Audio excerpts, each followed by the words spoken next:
Bom, então, saudações a todas, a todos e a todos, né? Sejam todos bem-vindos a essa mesa redonda na quarta reunião de Antropologia da Saúde. Essa atividade ela é fruto de um esforço de colegas que, no ano passado e, sobretudo, em novembro de 2020, construíram a Rede Autônoma Brasileira de Antropologia, formada por estudantes e pesquisadores de vários cantos do Brasil e da América Latina também, de outros países latino-americanos, e cujo o objetivo sempre é o de promover diálogos, intercambiar experiências, reflexões sobre os modos de viver de e para a antropologia. Foi nesse sentido que nós construímos essa mesa redonda, Amazônias na pandemia, experiências antropológicas e de indígenas na linha de frente do combate à Covid-19. Nessa oportunidade, nós propomos trazer reflexões e relatos a partir desses agentes que produziram insurgências, que produziram pedagogias da esperança, ações de mobilização coletiva, de articulação, de produção de saberes que fundamentaram ações para superar isso que nós sofremos, essa dor do mundo que nos afligiu, sobretudo no período mais intenso do primeiro ano de pandemia. Num contexto que nos fez sofrer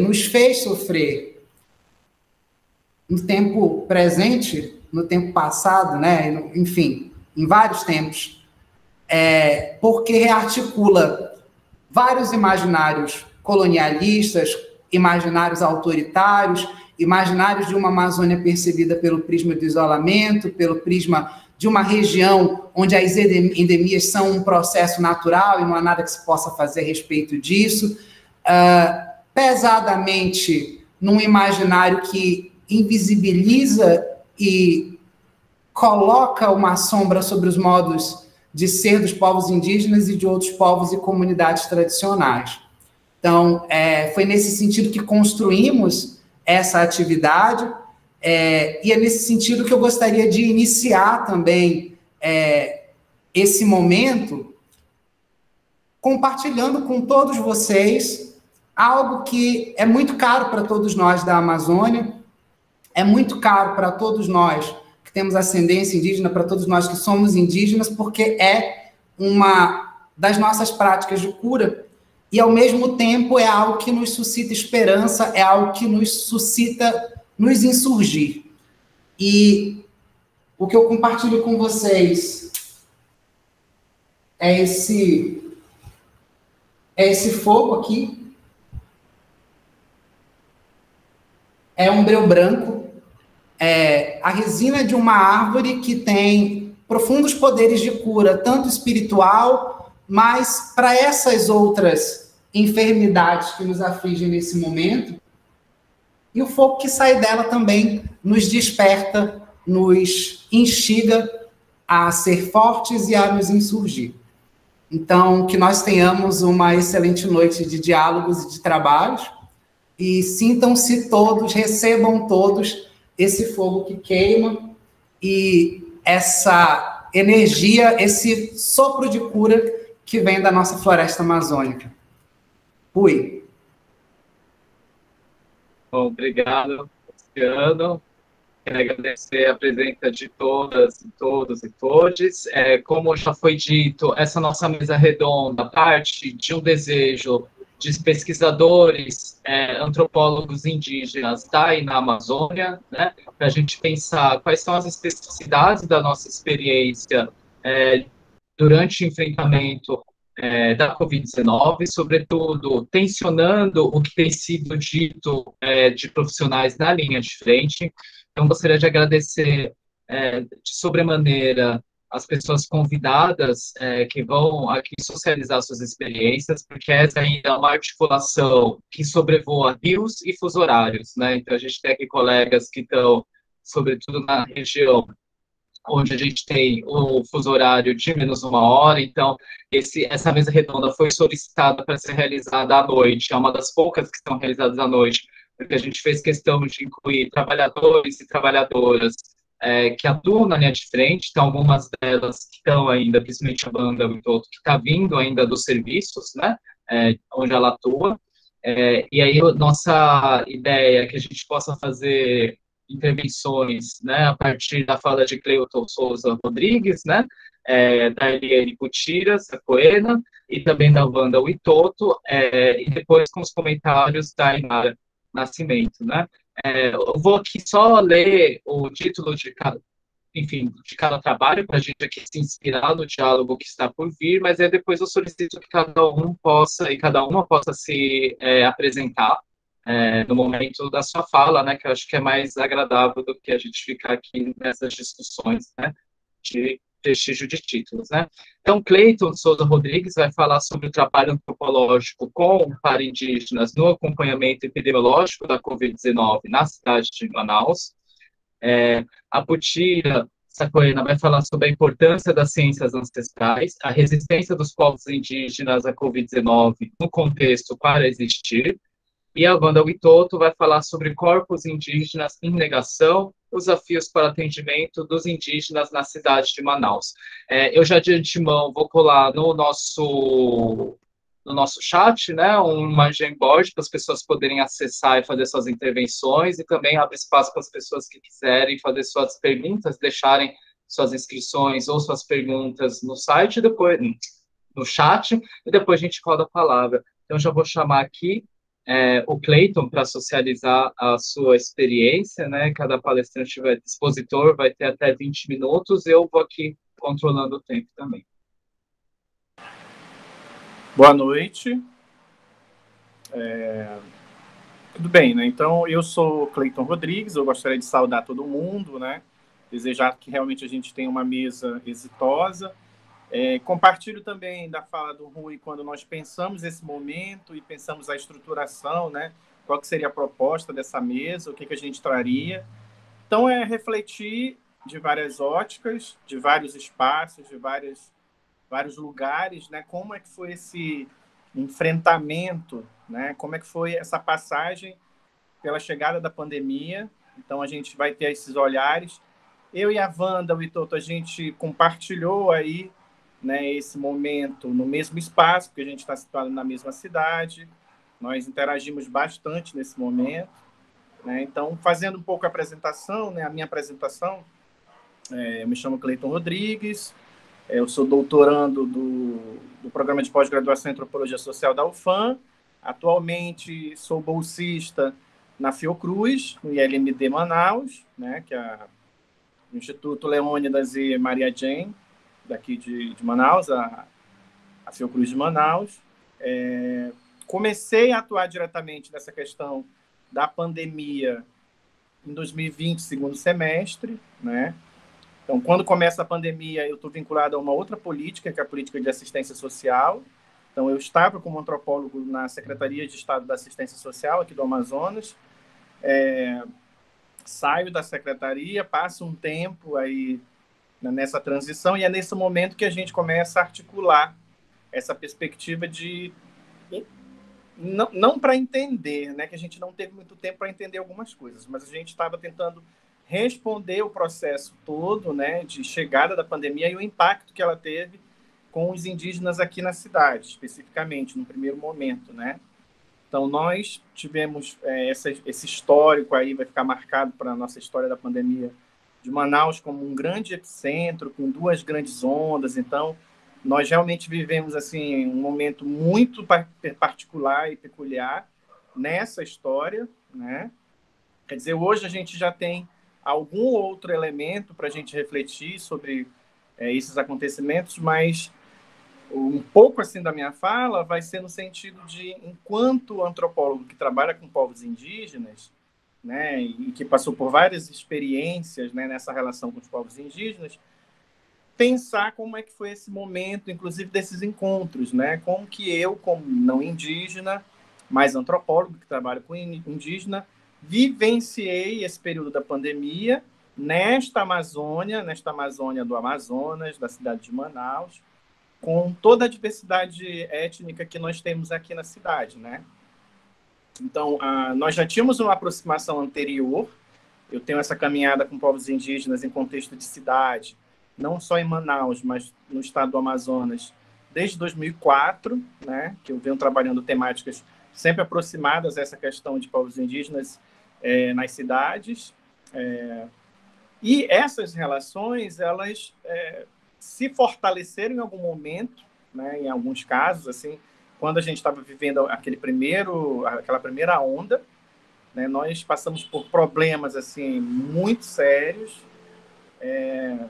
E a Wanda vai falar um pouco na perspectiva indígena de como foi, né, passar por certas situações que nós passamos aqui, mas eu também posso adiantar um pouquinho, né, da perspectiva de quem está acompanhando, de quem está em políticas que lidam diretamente com isso e de quem pensa essa questão do indígena não como alguém que está muito de fora, né, porque é uma questão que a gente vem discutindo bastante, e a Inara, que está aqui presente, é algo que a gente sempre discute, que é essa perspectiva também de quem nós somos, né, dentro dessa perspectiva da Amazônia. Então, eu sou um antropólogo, mestiço, que tenho as minhas relações amazônicas bem claras, sou filho de ex-seringueiro, né, a minha mãe nasceu no Acre, meus avós são soldados da borracha, então a gente tem um histórico de construção com o lugar, né? Eu faço parte dessa Amazônia. E eu não estou assim, entre essa questão do branco, do indígena.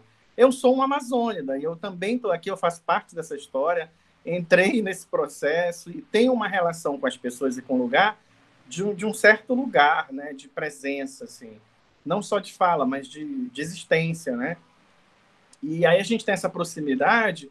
E quando vem, de fato, a pandemia na primeira onda, a gente só tem, inicialmente, as nossas redes políticas, as nossas redes afetivas, né?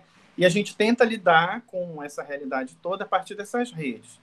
Então, por exemplo, eu, como tenho redes mais externas, né, consegui alcançar algumas redes nacionais. Depois dessas redes nacionais, algumas redes internacionais também foram afetadas. Inicialmente, a gente conseguiu ajudar muito com a questão de insumo e depois de alimentos, né?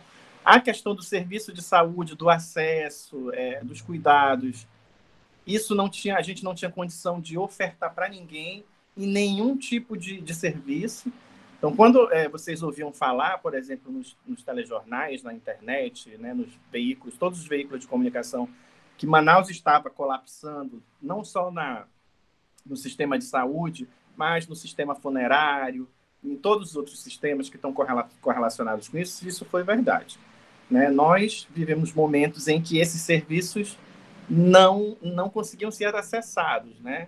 Então, nós tivemos casos de parentes de indígenas que faleceram e tiveram que esperar até 48 horas para terem corpos removidos. Depois, nós tivemos que esperar também conseguir um espaço, uma câmara frigorífica para esses corpos serem alocados, né? E pensando também um pouco nessa questão da cidadania, da dignidade humana, né, desses corpos.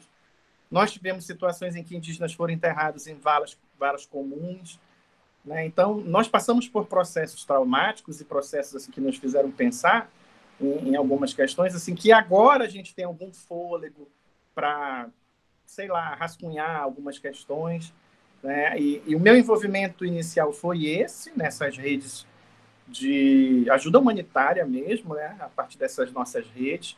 Depois eu me vinculo ao ILMD, a Fiocruz Amazônia, que foi Fiocruz Manaus, e aí, a partir daí, eu já venho desenvolver, juntamente com uma colega antropóloga, a Fabiane Vinente, que é a coordenadora desse projeto, depois vinculado também a outras pesquisadoras da Fiocruz, de áreas específicas, né, de doenças tropicais, da enfermagem, enfim, a gente tem uma equipe multidisciplinar, e a gente começou a desenvolver de setembro em diante de 2020, um projetinho de extensão que visa aí, coletar algumas informações com relação à pandemia e gerar também informação através de um aplicativo, né?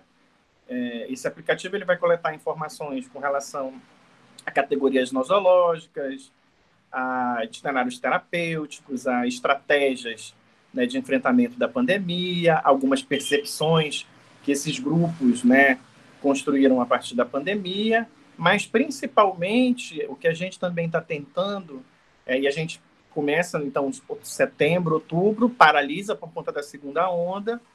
Então, a biossegurança também das instituições, os decretos, né, eles impedem que a gente vá a campo, né, orientam que a gente não vá a campo, e a gente retornou agora a partir de maio desse ano, e a gente está retomando agora as atividades com uma segurança mínima maior, né?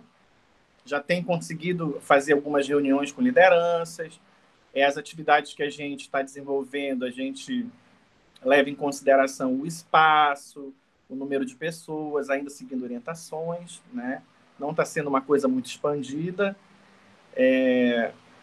E, principalmente, como o projeto teve que ser reestruturado, porque a gente chegou aos 12 meses, né? E agora a gente está com mais 12 meses, então a gente precisou readaptar o projeto, porque o projeto inicialmente ele previa a possibilidade de uma pós-pandemia e nós percebemos que essa pós-pandemia não chegou, né? Então, nós ainda vamos trabalhar na perspectiva da pandemia, como ela vai se apresentando nos próximos meses, no próximo ano, enfim, não sei, né? Mas um dos principais objetivos que a gente está trabalhando agora, na verdade, são 3 comunidades indígenas que a gente está acompanhando mais diretamente, os Cocama do Ramal do Brasileirinho, que é a zona rural a partir da zona leste da cidade, na zona norte os Ticuna, né?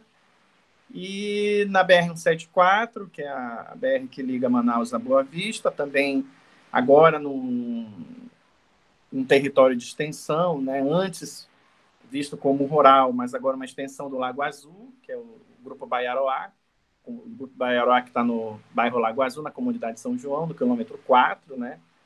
E basicamente são grupos monoculturais, monoétnicos, né? Uma concentração de Cocama, de Ticuna e de grupos do Alto Rio Negro, Tucano, Baré, Bará, Dessana, né? E o principal objetivo que a gente está tendo agora com essas comunidades, né, com essas aldeias, esses territórios, é de construir essa preocupação, né, uma percepção de cuidado mesmo, né? Como é que, a partir da experiência com a pandemia, esses grupos, esses territórios estão pensando a sua relação com a saúde, de fato, né? E nas perspectivas que a gente vai encontrar, nas especificidades que a gente vai encontrar em cada território, né? Como que é a relação, por exemplo, do Ticuna com a ideia de saúde, né? Tanto de elementos próprios, culturais, como de outros elementos que eles também foram acessando na cidade, né? Com o pessoal do Rio Negro a mesma coisa, com os Cocama a mesma coisa. Uma coisa que ficou muito, muito assim, evidente é que a gente conseguiu colocar nesse projeto, né, como participantes do projeto, 2 grupos que foram bastante afetados, né, com casos muito graves, com um número de morte elevado, no caso do Ticuna e dos Cocama. E aí a gente vai estar tendo essa oportunidade dessas conversas, desses encontros e dessas produções de informações e de dados com eles sobre as possíveis perspectivas que eles têm, as percepções que eles têm disso, né? E, no mais, é isso, falar um pouco, assim, da experiência que é estar inserido num cenário, né, pandêmico, e se valer inicialmente de redes que necessariamente não são redes acadêmicas, não são redes de trabalho, mas são redes de relações, são redes políticas, redes construídas a partir de trabalho, a partir de algumas outras relações, e só depois perceber que a gente já teve algum espaço para atuar efetivamente de uma outra forma, né? Inicialmente era o Cleiton, o professor, o amigo, que com certeza conhece mais gente, que pode trazer ajuda para a gente, qualquer que seja, né? E depois, essa entrada, essa chegada nesses territórios como alguém que tem um conhecimento específico, que também pode contribuir de uma outra forma, além dessa forma da questão das ações humanitárias, né? Então, a minha experiência é nesse sentido, assim. E, claro, depois, com as falas das parentas, a gente vai construindo uma outra linha, né? Como é que eu posso dizer? Definindo melhor essa nossa linha de conversa de hoje. Acho que é isso, gente.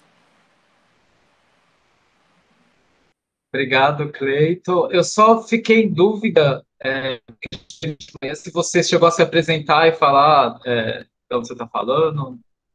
Fez isso? Fez, né? Eu falei que sou doutorando da UFAM, estou no LMD. E aí uma coisa interessante, eu estou atuando na saúde com questão indígena a partir do ano passado, 2020. A minha pesquisa de doutorado é um outro tipo de estudo. Eu estou trabalhando casamentos indígenas, tentando vislumbrar processos de territorialização, né?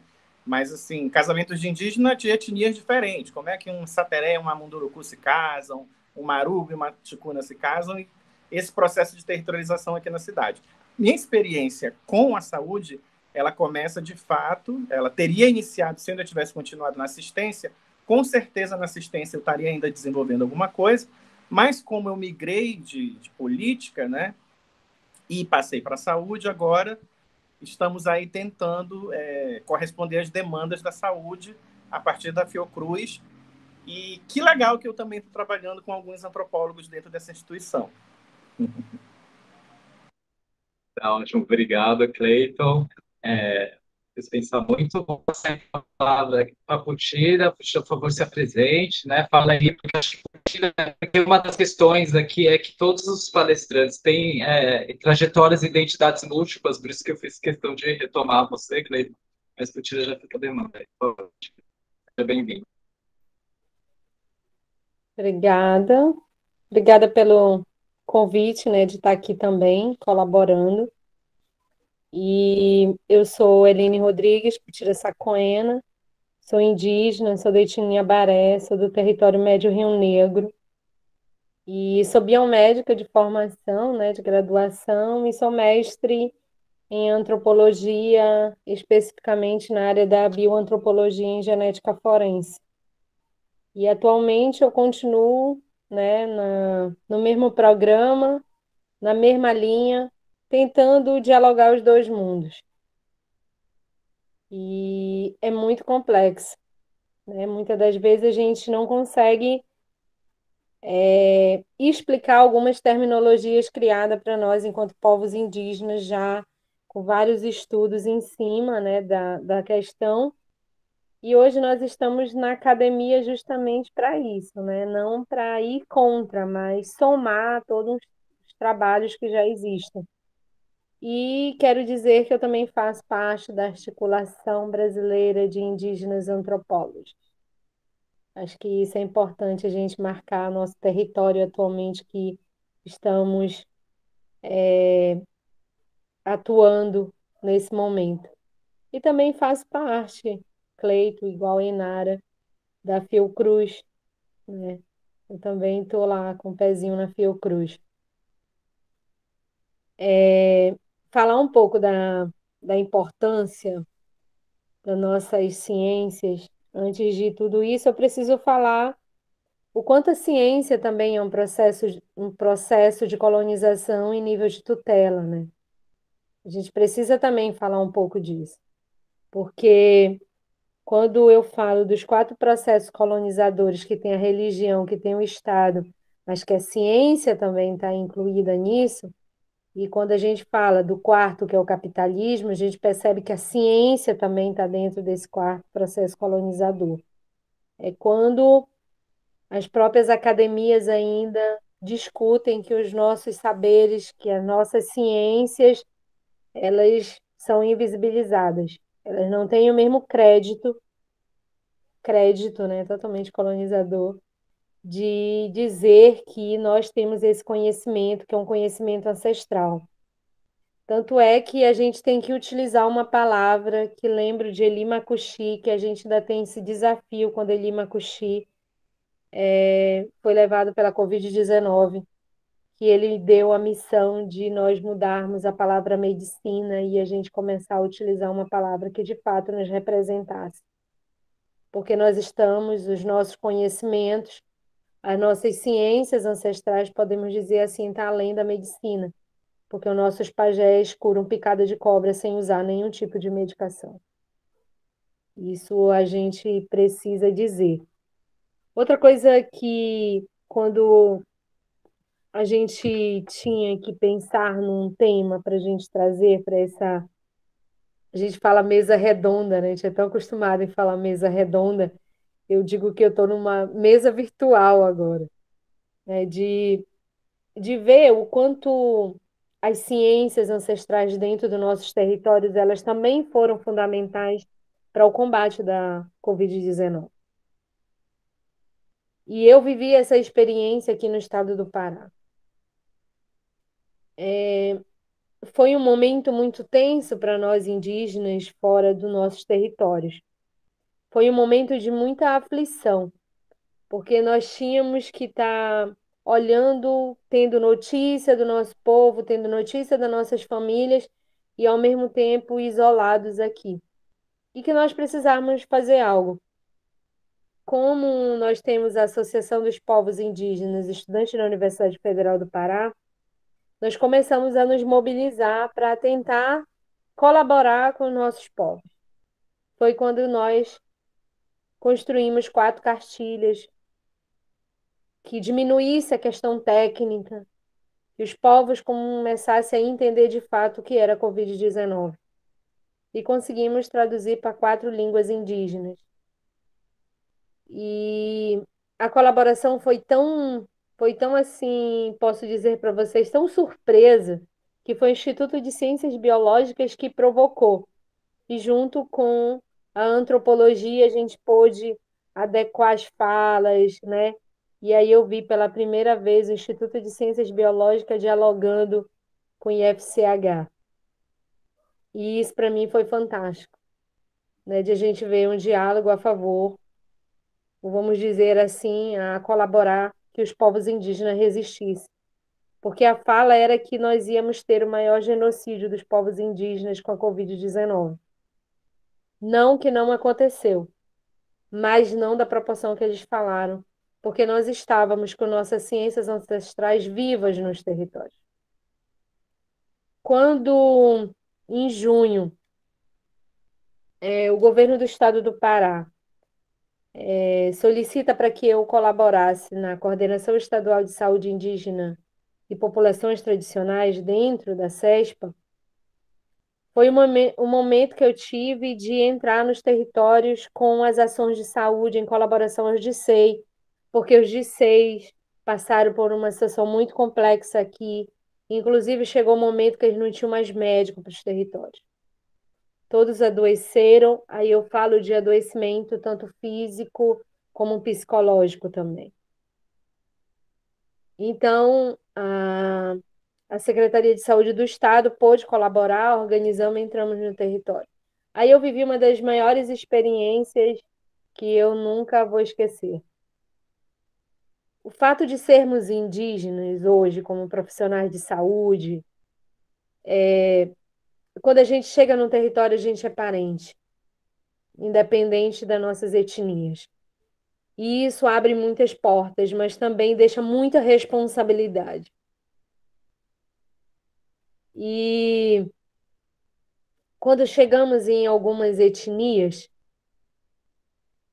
nenhum indígena passava por estágio inflamatório. E todos já tinham anticorpos para a Covid-19. Ou seja, a Covid-19 tinha passado nessas comunidades.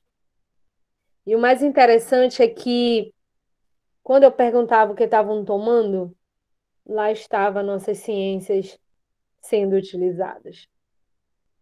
E o nosso reforço de dizer que era importante, que tinha que continuar tomando, era muito, muito, muito gratificante dizer que a gente está usando o parente. Dá banho na criança, molha a cabeça quando dá dor de cabeça. Toma chá, vem ver o chá, vem ver. Toma, parente, para ti também. Né? Tu tá andando assim, tem que tomar. Então era uma coisa assim muito, muito forte dentro desses territórios. Mas algo surpreendente que eu posso dizer é que, aí eu falo especificamente do Distrito Sanitário Especial Indígena de Altamira, onde tem 9 etnias e são mais de 4.000 indígenas, a gente teve apenas 2 óbitos para a Covid durante esse tempo todo. É isso que é extraordinário e que a maioria das pessoas não falam, que as ciências ancestrais estavam presentes sempre naquele local. Mesmo com o Dissei presente, mesmo com toda uma estrutura presente, mas as nossas ciências estavam lá, mantendo o nosso povo vivo. E toda uma angústia que nós vivemos relacionado de que nós poderíamos não existir mais, era um processo muito forte no território. E o cuidar do outro era muito presente também, né? Principalmente com os mais velhos e as crianças. A gente via isso muito frequente. E quando a gente chegava para os atendimentos, os próprios parentes já se aproximavam e diziam: ó, o parente está com dor de cabeça, tem que ir lá, parente está com isso, parente está com aquilo. Ajuda parente, né? Então, isso era muito, muito gratificante. E quando a gente entra no Rio Xingu para atender recente contato, é mais surpreendente ainda. Por quê? Porque nenhum passou para o estágio inflamatório também. Mas aí a gente teve o reflexo nas crianças. As crianças começaram a passar para o estágio inflamatório. Mas as nossas ciências ancestrais estavam presentes e com a colaboração. Por isso que eu disse que dá para dialogar os dois mundos. Dá para ter o respeito, dá para a gente falar de interculturalidade. Eu tenho a esperança da interculturalidade. Eu digo que a gente fala tanto interculturalidade, o professor Rui sabe disso, que a gente vive falando sobre interculturalidade na saúde, mas quando a gente vive isso, surge a esperança que existe essa possibilidade de que a, a medicina ocidental ela pode dialogar com nossas ciências ancestrais. Isso ficou bem especificado durante a pandemia em alguns territórios.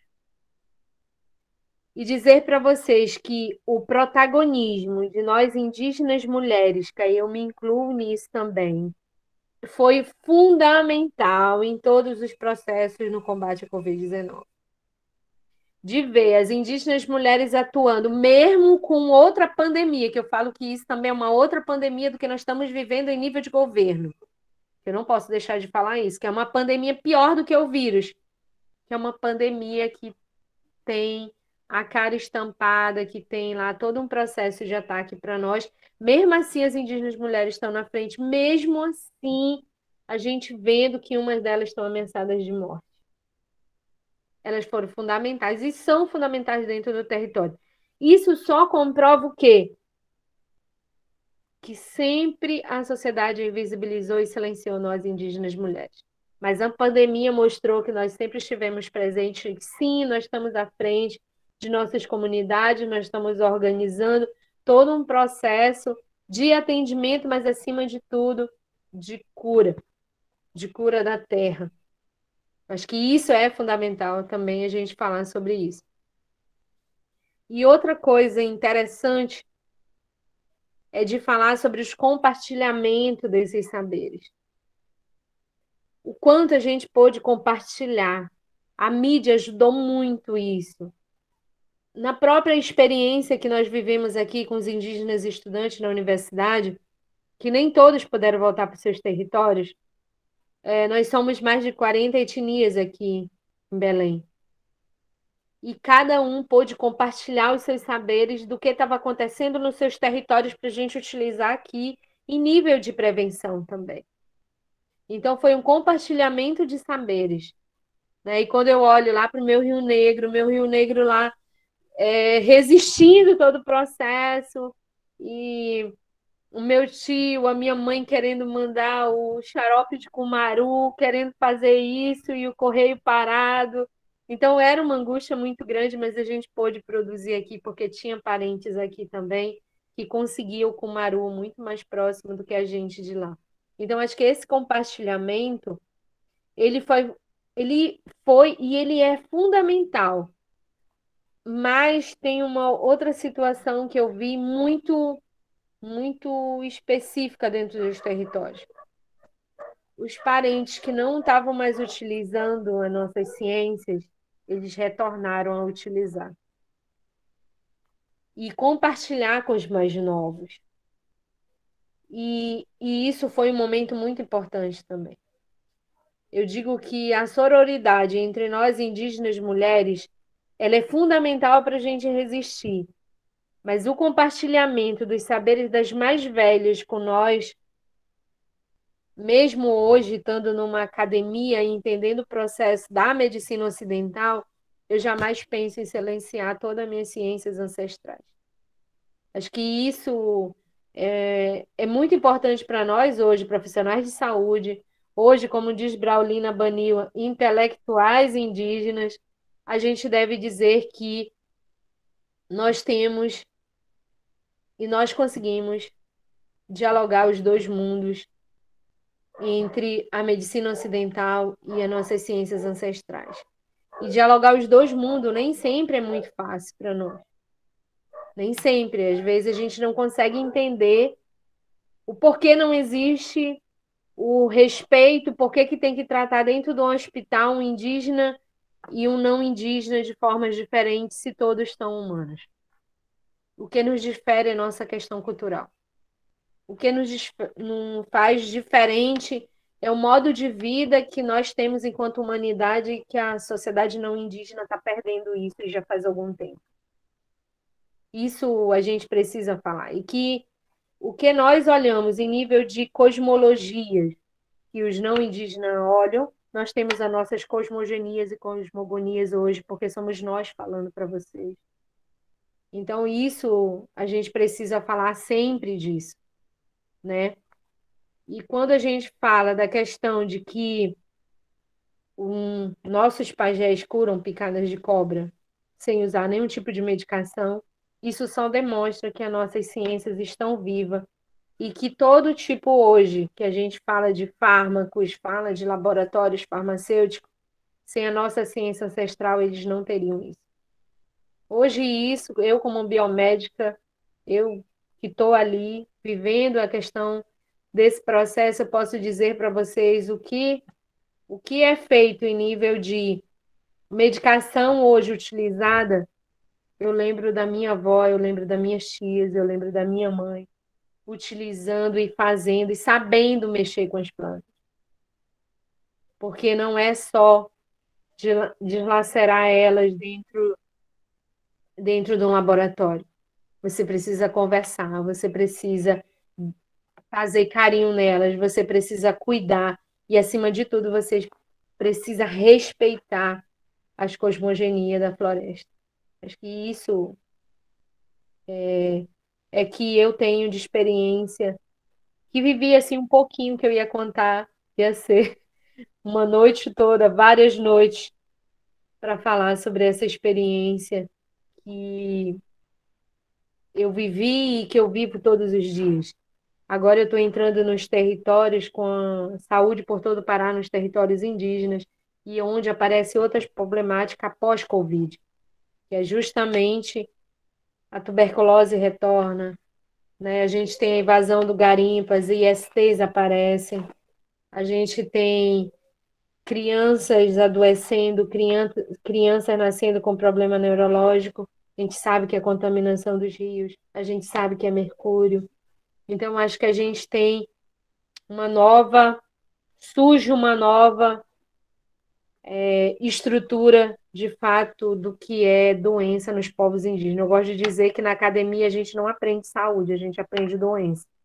Saúde é o que a gente tem dentro dos nossos territórios, que é o nosso território intacto, nossos rios limpos e nossa floresta em pé. Acho que é isso. Obrigada. Obrigado, Sheila. Nossa, tocado, né? Lembrando de todos os parentes, né? Dos nossos interlocutores de campo.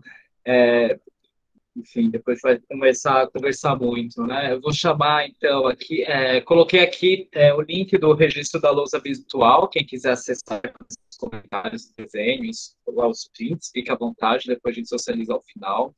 E vou convidar, então, agora a Wanda Witoto, né, para fazer, enfim, a sua troca aqui com a gente, sua socialização. Seja bem-vinda, Wanda, né, que está chegando aqui do serviço também, aí um pouco se você pudesse apresentar, falar o que que você, da onde você fala, né, enfim, sua trajetória, ela vai aqui compartilhar com a gente a exposição dela, que é Corpos Indígenas em Negação, os desafios para o atendimento dos indígenas na cidade de Manaus. Seja bem-vindo.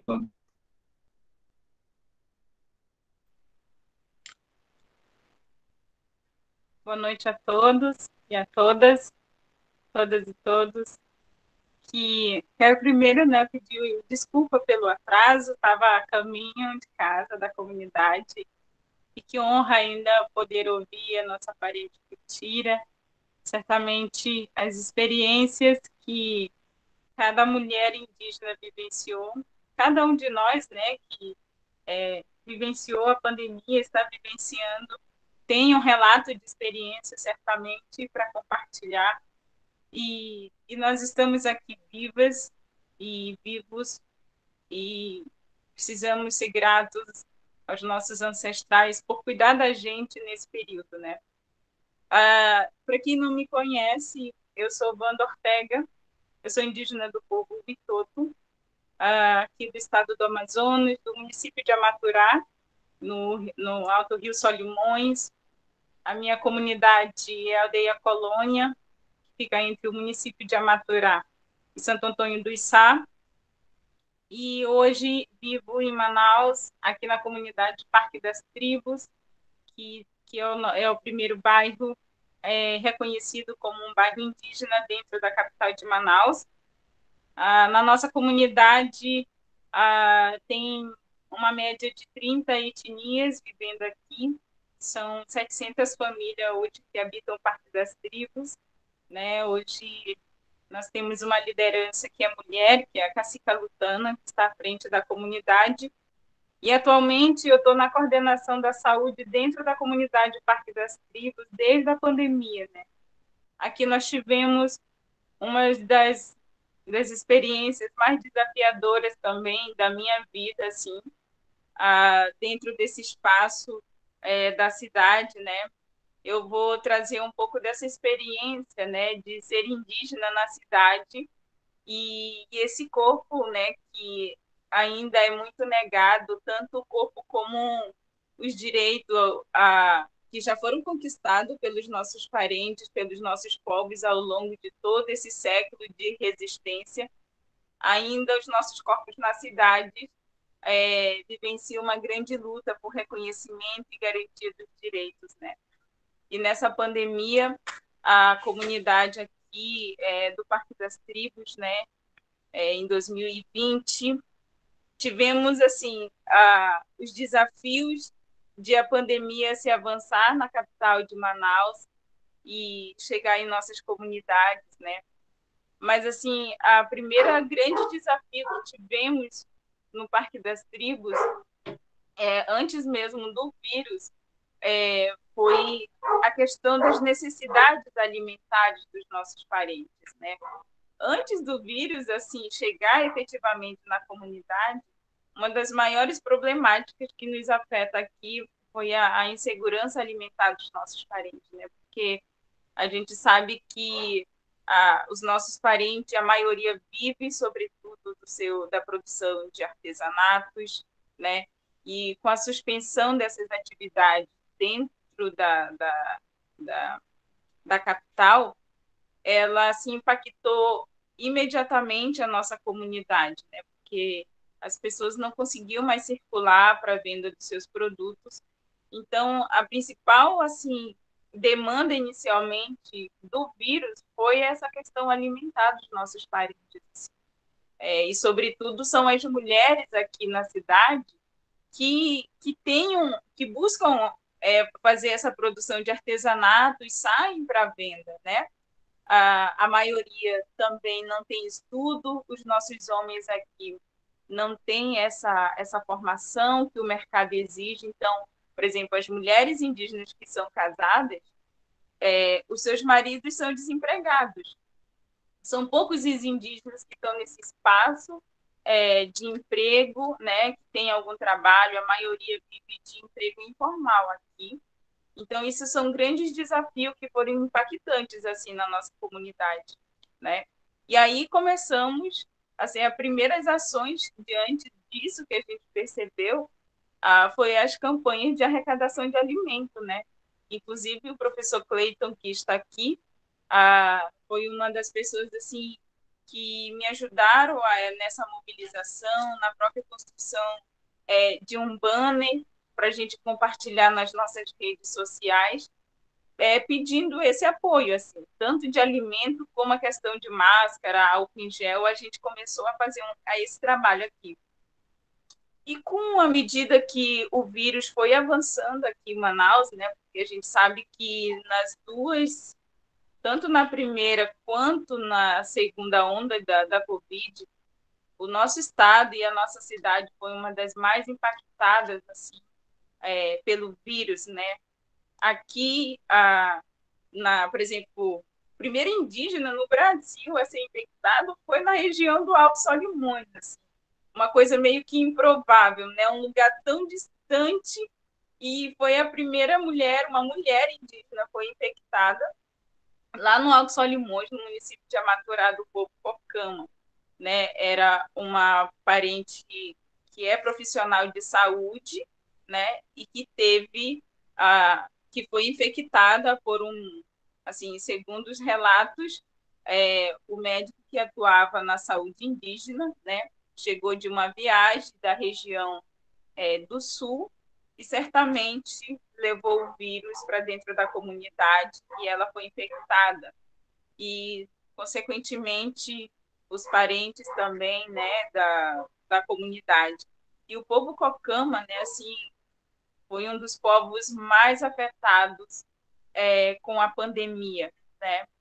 Foi a etnia que teve o maior número de óbitos, assim, na nossa região, né? Isso é uma coisa que me causa muita curiosidade também, se a gente pudesse fazer um estudo junto aos parentes Cocama, né? Inclusive a nossa liderança do Parque das Tribos, que foi a primeira vítima da nossa comunidade, era do povo Cocama também, o seu Messias Cocama.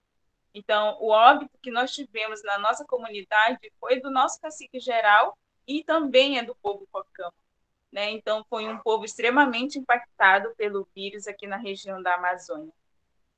E à medida que a doença foi avançando aqui, por exemplo, quando começou as notícias, né? Assim, a gente não sabia muita coisa, a gente estava assistindo nas TVs as notícias da doença, mais ali para a região sul, né? Do nosso estado, do estado não, do país, né? Em São Paulo, Rio de Janeiro, ali. E aí a gente não estava percebendo isso aqui dentro da nossa comunidade. As pessoas continuavam levando suas vidas meio que normal, né? E quando me apresentaram assim uma situação dentro da comunidade de sintomas, né? Aí eu comecei a observar o que estava sendo relatado, na mídia, né? Quais eram os sintomas que as pessoas estavam apresentando, que era aquela tosse, a febre, dor de cabeça intensa, né? Que era um pouco diferente das outras gripes, as pessoas estavam noticiando isso, né? Essas diferenças. E a gente eu fiquei observando isso, né? E aqui na comunidade, a gente não é assistido pela CESAI, por exemplo. E até então, até essa questão do vírus chegar, eu não atuava aqui no Parque das Tribos como técnica de enfermagem, que é a minha profissão, e atuo fora da comunidade, né? Eu sou servidora da Fundação Alfredo da Mata, que é uma instituição do Estado, que é referência em dermatologias tropicais aqui de hanseníase do Estado do Amazonas. E eu continuava trabalhando lá fora e só observando assim essa questão dentro da nossa comunidade. E quando as pessoas estavam relatando os sintomas, eu tive a ideia de fazer algumas orientações no nosso grupo da comunidade, que diante daqueles sintomas, eles pudessem entrar em contato comigo para que a gente pudesse fazer alguma orientação, né? alguma orientação. E nisso, assim, quando começaram essas informações da cidade de Manaus, tinha o primeiro caso, o segundo caso, e aí a gente conversou com a minha mãe, a mamãe começou a fazer, tipo, chá pra gente, né? Isso é uma coisa muito, muito legal, assim. A mamãe, qualquer tosse, qualquer dor de cabeça, a minha mãe também faz os nossos chás, as nossas ervas. E ela começou a fazer chá, porque começaram a circular também informações de que o chá aumentava a imunidade e tudo mais, né? E esses conhecimentos que certamente nossas avós, nossas mães têm. A minha mãe começou a produzir um chá de jambu com gengibre e a gente começou a tomar, mesmo sem sentir nada. Assim, meu pai, toda a minha família. E começou uma mobilização também dentro dos grupos dessas orientações, assim, né, de que as pessoas pudessem fazer seus chás para tomarem. E, assim, diante desse avanço do vírus na nossa cidade, né, o Parque das Tribos também começou a apresentar esses sintomas.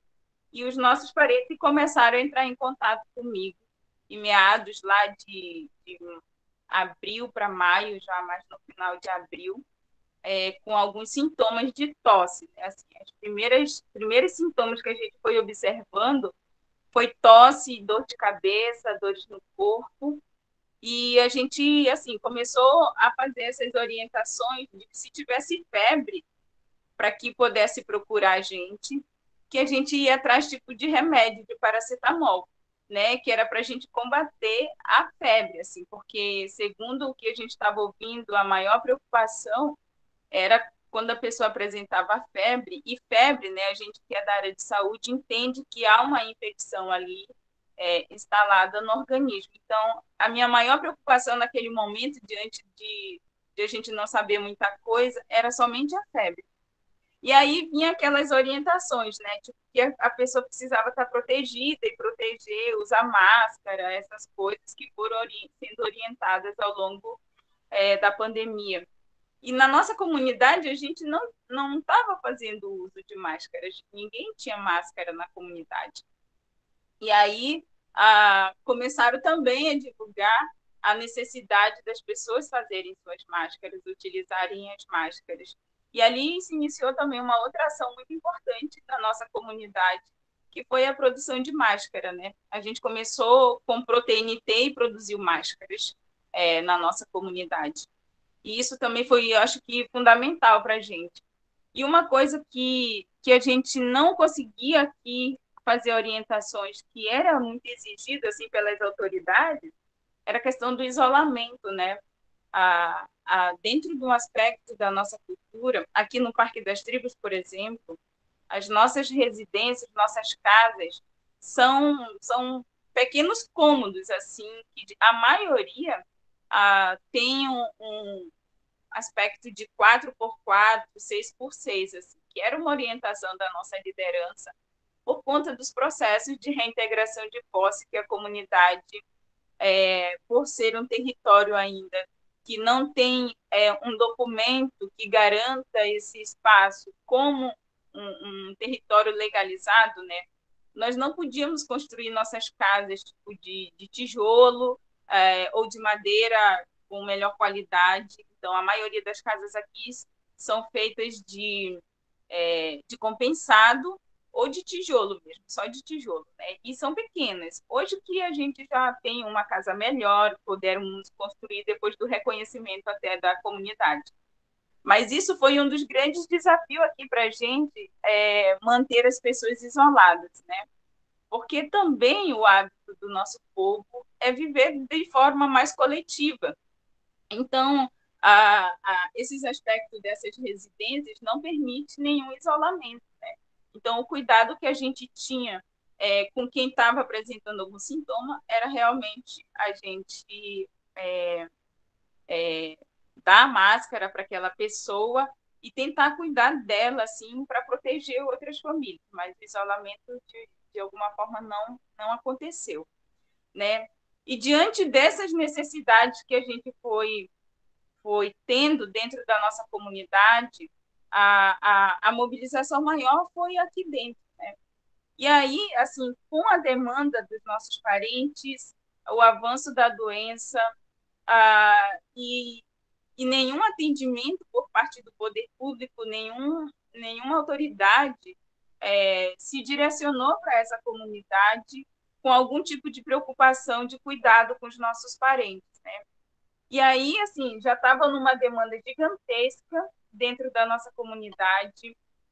O nosso cacique geral, lá em maio, já tinha vindo a óbito, e mesmo diante da notícia da morte do nosso cacique, ninguém, por parte do poder público, veio até a nossa comunidade, né? Então, diante disso, a gente fez uma mobilização quando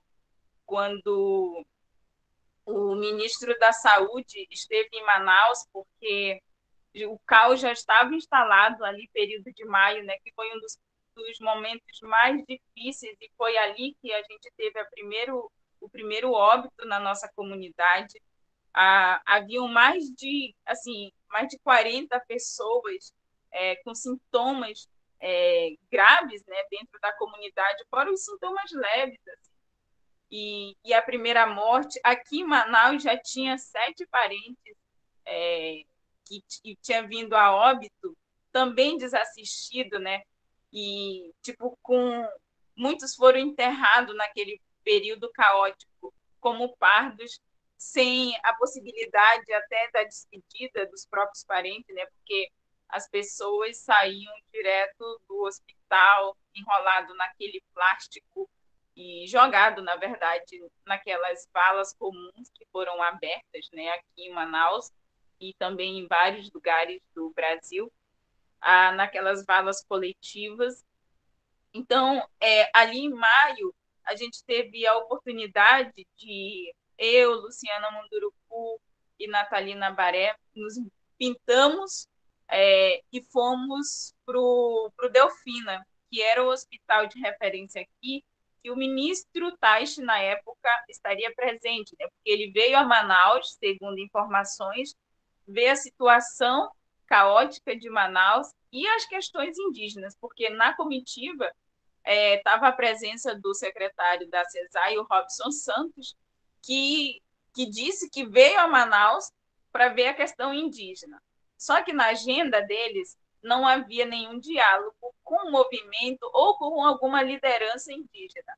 Então, para a gente, aquela informação não era verdadeira, né? Porque nós não fomos convocados, já tinha saído várias notícias das comunidades indígenas que estavam desassistidas, e mesmo assim, nem o município, nem o Estado, muito menos a CESAI, se fez presente na comunidade, né? Foi necessário a gente ir lá, diante desse não convite, né? Que não houve nenhum convite nem para nenhuma organização e nem para as lideranças.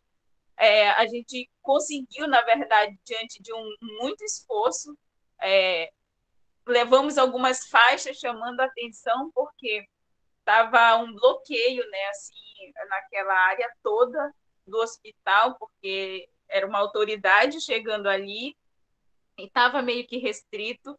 Então, a gente conseguiu correr atrás da comitiva dele, do comboio, e ficamos gritando lá na entrada do Delfina que eles precisavam ouvir a gente, né?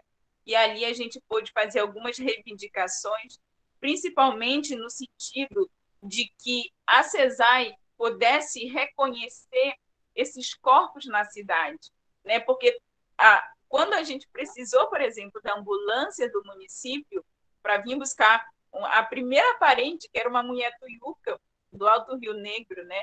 Que assim, foi o primeiro caso grave que eu tive contato na comunidade, e diante daquele susto que eu tive, assim, do estado que eu encontrei ela, com falta de ar, não conseguia falar no fundo de uma rede, eu fiquei com bastante medo, assim. E aí eu voltei para minha casa, falei com minha família, e meu pai falou: minha filha, você não vai. É muito perigoso isso para você. Você não pode se colocar assim em risco. O meu pai tem um problema de saúde, tem mal de Parkinson. E aí eu fiquei pensando um pouco nele, né? E falei com meu esposo também, ele falou, olha, chama a ambulância, porque o quadro dela é grave e você também vai estar muito exposta. E a gente já estava naquela loucura do trabalho, como é que você vai cuidar de outras pessoas se você adoecer, né? Isso foi a fala do meu marido.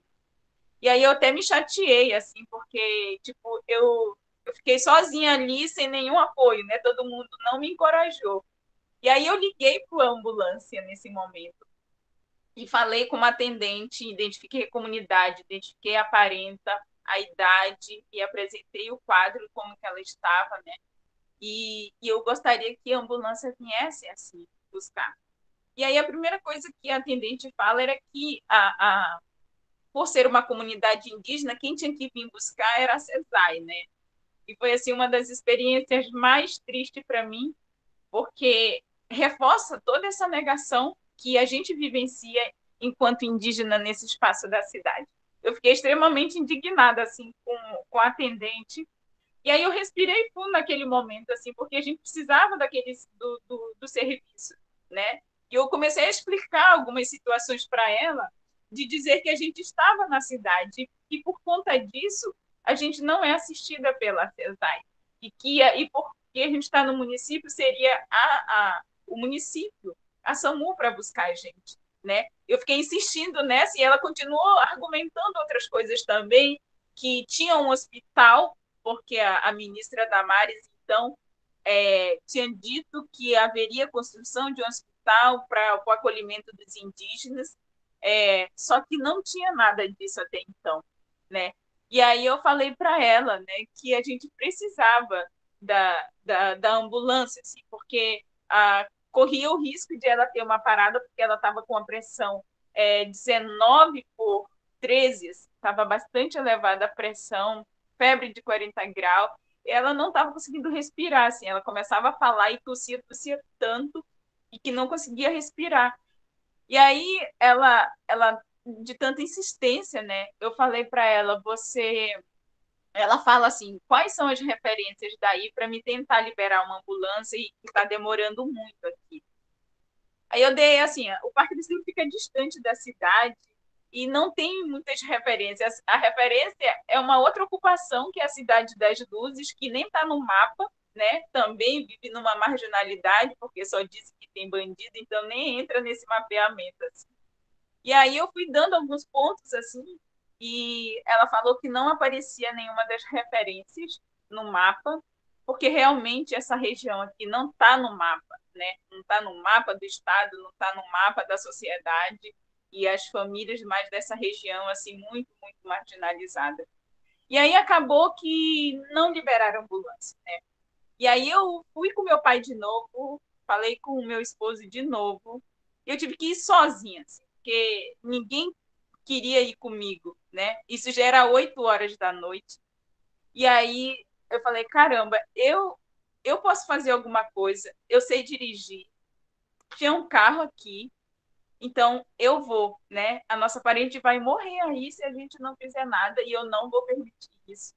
Então voltei para lá com o carro, aí fui eu, o filho dela, a gente conseguiu umas máscaras de TNT para eles, porque estavam tudo sem máscara também. Coloquei o meu capote de pano. Naquele momento eu não tinha nada, assim, não tinha máscara N95, não tinha nada, nem capote, a gente estava na guerra mesmo. E aí, isso foi o primeiro caso grave assim, que eu atendi.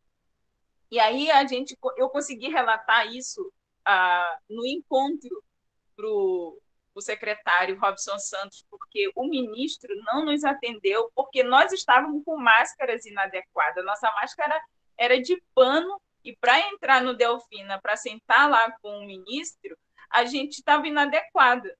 E eu até argumentei lá também, né? Tipo, nós estamos no hospital, vocês podem nos dar uma máscara e a N95. E assim, ele não, e começaram a dar outra justificativa, e conseguiram levar a gente para um canto, eu e as duas parentas, e a gente começou a falar, né, que já tinha 7 parentes mortos aqui na capital, não estava sendo mapeado nem como indígena, foram enterrados como pardos, porque isso para mim era a coisa mais dolorosa que eu, assim, para mim doía muito. o fato de a gente ser enterrado como pardos, assim. Isso era uma angústia. Eu nem queria que tivesse um hospital, mas se, assim, não era, parece, minha prioridade, mesmo querendo que os parentes fossem atendidos, sabe? Mas o fato de os parentes estavam sendo enterrados como pardos, isso me doía muito, assim. Então, a minha fala com ele lá, eu gostaria que fossem identificados os parentes na cidade, tantos que entrassem no hospital, ou os óbitos que já tinham acontecido, mas que fosse mapeado o povo, a etnia de cada parente, né? Porque isso não estava sendo feito. E, para mim, isso era uma violência gigantesca, assim, porque isso me emociona também. Porque eu falava para minha mãe, mãe, se eu morrer, não deixa eu morrer, e me enterrarem como parda, assim. Porque a gente estava naquela loucura, sabe, assim, e aquilo me angustiava muito. E aí teve a morte do professor Ticuna também, assim, foi uma morte que me impactou muito, porque falei com a Guinilson, e a forma como ele morreu desassistido aqui, assim, me chocou muito. Eles ligaram também para a ambulância e não veio. O corpo ficou lá, aberto, vários parentes chorando perto do corpo, e o corpo estava lá. Ele estava sozinho na casa dele, né? Então, a morte dele, assim, porque eu ouvi o cacique Agnilson, eu liguei para ele, porque eu queria entender o que tinha acontecido, porque que também nenhuma das nossas comunidades urbanas tem essa assistência. Então, qualquer ação que pudesse acontecer seria das lideranças, né? Muitos fizeram muitas coisas, mas muitos não tinham, por exemplo, um profissional ali que pudesse colaborar com seus parentes. E eu não poderia estar em todo lugar, não dava nem conta, né, da comunidade.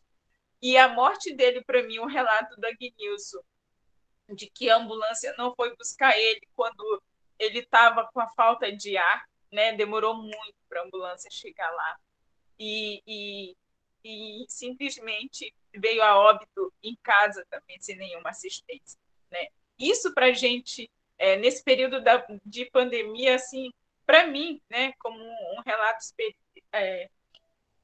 relato de vivência, assim, foi o que mais me dói, assim, porque ao longo de toda uma luta que o nosso povo tem, o Estado fala que tem indígena em Manaus, o Estado reconhece isso, mas quando se trata da garantia dos direitos para esses povos, o Estado joga para a CESAI, né? E a CESAI fala, a própria CESAI fala, na lei, existe uma lei lá que diz que a CESAI só atende o índio aldeado, né?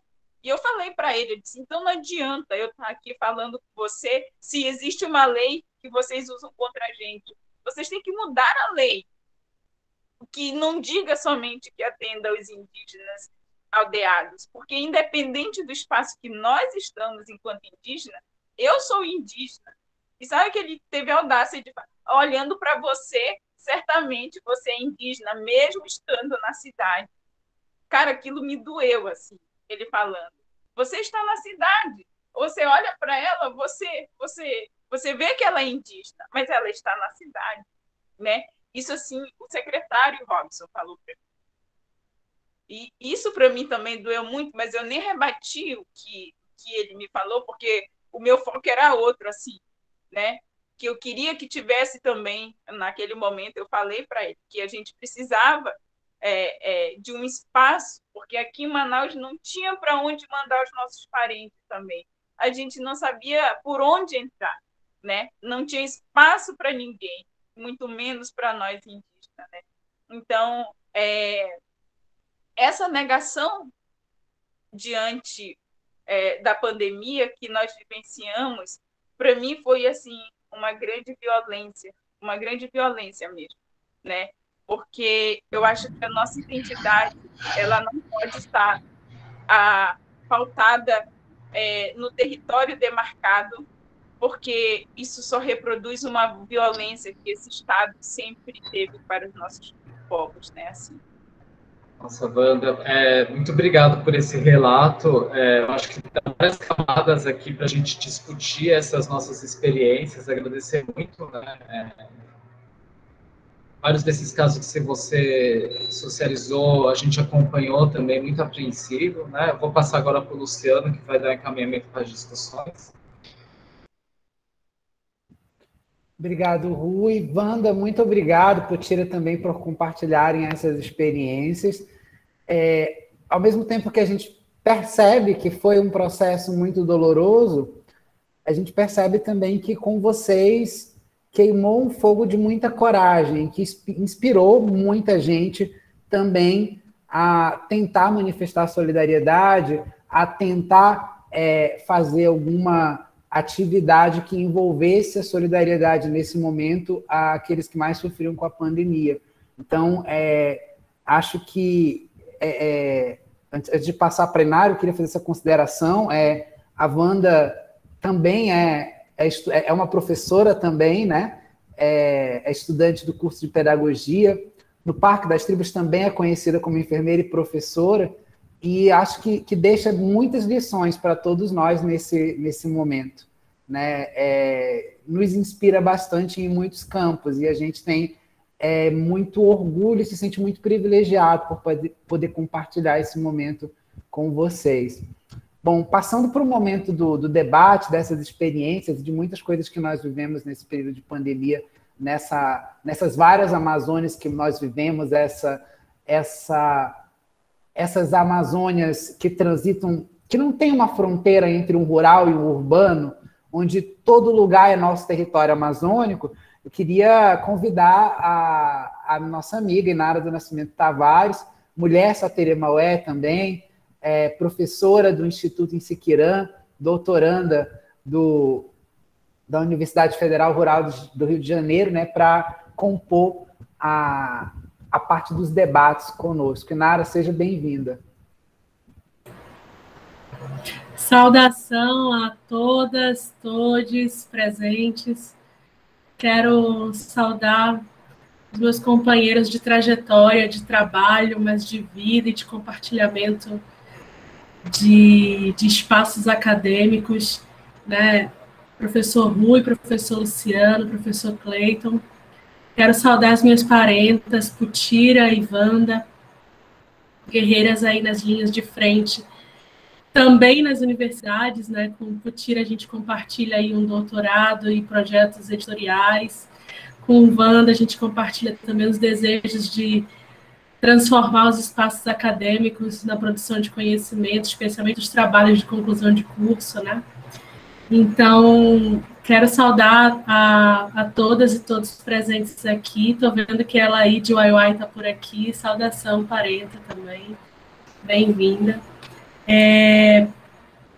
Eu aproveitei o Jamboard e fiz alguns registros, né? Um pouco dessa conversa, mas eu queria sintetizar em 3 pontos, assim, né? Acho que o primeiro ponto que eu queria...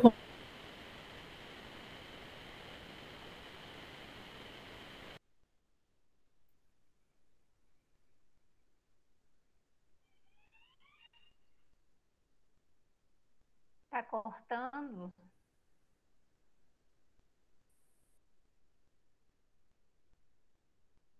Oi?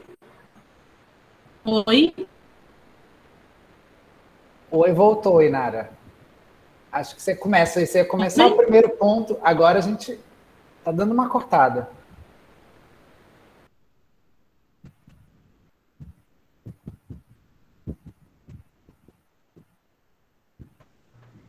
De repente, você fechar um pouco a câmera para ver se você consegue. Oi, estão conseguindo me ouvir?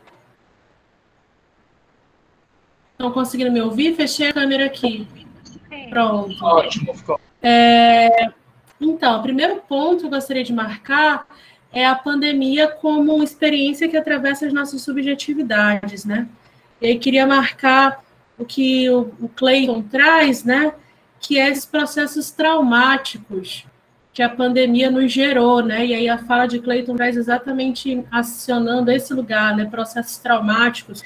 E aí Cleiton traz, e isso se repete agora na fala de Wanda, né? As experiências das valas comuns em Manaus, né?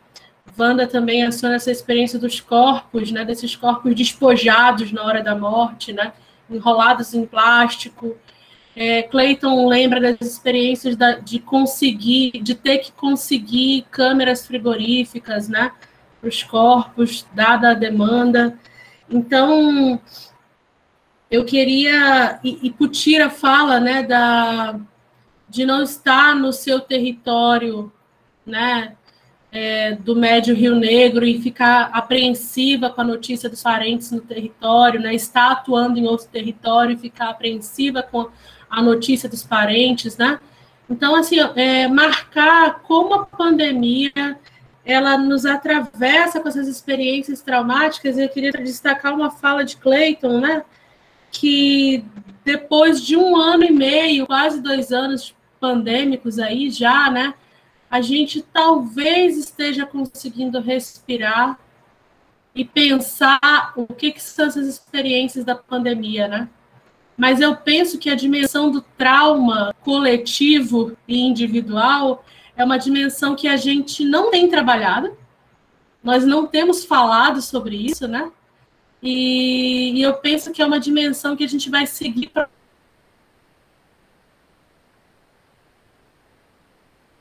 falar o que é a pandemia, né? A Wanda agora no final lembrou disso também, né? Cada um de nós teria uma história da pandemia para contar. Putira acionou isso novamente, dizendo, olha, se eu tivesse que contar tudo que eu vivi, a gente passaria muito tempo aqui, né? Então, essa dimensão de como cada um de nós viveu a pandemia nos nossos territórios, nas nossas frentes de trabalho, e como a gente processa essa experiência, mas também a gente processa essa dimensão do trauma. E aí eu queria marcar essa dimensão do trauma para todos os amazônidas, né? Então, essa experiência do trauma das valas comuns, essa experiência dos corpos despojados, né? A gente não saber dos corpos na hora da morte, é uma experiência que eu penso que a gente tem que encontrar dimensões aí ainda para assentar e processar a experiência. A gente tem falado pouco sobre isso, na minha percepção, né? E essa experiência do trauma atravessa a fala de todo mundo aqui, né? E aí, como é que a gente pode elaborar esse trauma que atravessa as nossas subjetividades? E aí eu queria mencionar aqui em memória essa morte do parente Ticuna, né? Que nos atravessou em tantas dimensões. Wanda coloca com muita emoção, mas eu lembro de estar acolhendo o Luciano, meu companheiro aqui, amigo de longa data, e estar acolhendo ele e está acolhendo Cleiton, que acionando outras redes, tentando apoiar naquele momento, né? Então, você vê também essas várias dimensões do trauma que vão ficando como marcas, né, nas nossas subjetividades, mas coletivamente, né? O que foi essa morte desse parente Ticuna para o coletivo e como é que esse trauma está sendo processado, uma vez que a luta é pela sobrevivência cotidiana? A gente não teve tempo para chorar nossos mortos, porque a gente tinha que estar o quê? Sobrevivendo e cuidando, né? E especialmente nós, indígenas mulheres, que estão em linhas de frente, a gente tinha tempo só para trocar o capote, né, Wanda? Trocar a máscara, pegar mais algumas horas de viagem, Putira, entrando em outro território, fazendo entre um exame e outro, né, de testagem de Covid, o tempo de chorar os nossos mortos, né? O tempo dessa pausa do processo do trauma, eu acho que a gente ainda está aí coletivamente tentando compreender. Uma coisa que eu queria destacar a partir da fala de Putira, e Putira marca muito esse lugar, e ela tem chamado de ciências ancestrais, né? Trouxe o parente Eli Makushi com um questionamento muito pertinente, que é o questionamento de que medicina é uma palavra que não abarca o que são as nossas ciências ancestrais, né? E esse questionamento do Eli Makushi, e Putira complementa, né? Foram as ciências ancestrais que impediram um genocídio maior, né? E essa afirmação que Putira faz é uma afirmação que a gente que anda nos territórios amazônicos percebe com muita força, né? Que, de fato, no contexto dos territórios, se o genocídio não foi maior, certamente foi porque as ciências ancestrais, como o Potira colocou, estavam aí trabalhando, né? E não trabalhando só nesse plano, né? E aí eu acho que os outros planos ancestrais aí trabalhando cotidianamente, né?